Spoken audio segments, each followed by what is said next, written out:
Okie dokie. Joe Ross. What the fuck did we just watch? Fucking clue, that was intense. So we just watched the 1995 film Harry and the Hendersons, starring John Lithgow.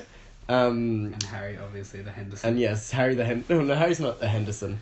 Harry is a Sasquatch, but he gets accepted as part of the family, basically. His dominance as a Henderson with a dog. So, for the sake of this assignment, we have to go through the plot, and I feel like I don't know where to start with this film though. It's have you sort of written your stuff like sort of sequential? Yeah. So we've got it all in order here, and we'll basically just try and go through the film. Yeah. The plot. They're sort of like driving back from some sort of summer camp. They've been somewhere nice as a family, whatnot, and typically George's wife has said, slow down, George, and he just doesn't listen to her. Yeah, he doesn't listen to his wife the whole film. Yeah, everything she says, she's so dismissive. And he's talking some smack to the children, and he hits a fucking Sasquatch. Out of nowhere, he's hit a big Sasquatch. And this is really where the film starts. Is the Hendersons is a family of, what, there's... Four? Yep. Yeah. We've got two children. One is like a teenager girl, basically like 14, 15. Yeah, biggest cliche of a teenager you'll probably see. Yeah, she's just angsty the whole time, and like just the whole film she really offers nothing besides sarcastic comments. The whole wrath of a teenager. But yeah, and there's a little kid called Ernie. Yeah. And he looks like an Ernie. And he essentially television at first until he realised it was just like a load of fun. There are some strong morals in the film we've discussed as well. So it's got a huge anti-hunting message. Yep, I feel like it sort of jumps. There's a hunter going after the Sasquatch, and he gets trophy kills. Jacques LeFleur. And his name is Jacques LeFleur. Jacques LeFleur. Who appears to just be an American playing a Frenchman with a really terrible French accent. Yeah. Like I think I have it down here. He calls him a big ugly beast at the start of the film.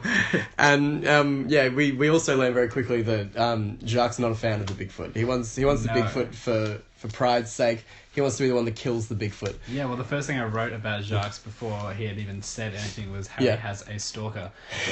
French wears beret. Weird French stalker. Yeah, he wears beret. Before wears beret. Yeah. And Joe actually assumed he was French before we heard him speak, just because he's wearing a beret. So and he was in fact French. Yeah. So a little stereotypical Frenchman. He also sniffed the hair. Yeah, he's a bit of a freak. And then he also put the hair in his mouth. His name's also Jacques LeFleur, which is one of the most stereotypical French names I think you could come up with. To sell the hair. Yeah, he sells the hair to this doctor fella. Yeah. But he's become really like not keen on killing the Bigfoot. And then he's quite concerned about pushy, naive Irene finding possibly compassionate Bigfoot, which I found a bit. Because Irene's a bitch. Yeah. She seems like she's just like a really like Snoopy, like classic neighbor who's just like... She'd tell everyone. Yeah, she'd tell everyone, and she kind of just really suspicious. She smells everything. She's like, what's that smell? And then you actually see Bigfoot's hand, because they've hidden Bigfoot in the basement from Irene. You see Bigfoot's hand come out. And they tell her it's a gerbil, and she just thinks nothing of it. It's a hairy hand. There's like, okay, you see it clear as day. Yeah. And it's a huge hand with hair on the knuckles. And Irene just goes, "Look, I'm not as Snoopy as I once seemed. I'm just going to accept that fucking bullshit." I think maybe she's just acting like that. Yeah. I don't know. Maybe Irene's smarter than we think. I don't know. She's just surface naive. But Bigfoot starts getting sighted. People seeing Harry all over the place, and the secret's kind of out. And Jacques LeFleur is on the case. He's snooping closer. He comes to their house. He asks about the Bigfoot, and I think then it leads up to someone sees him and calls the police, and there's just multiple sightings now.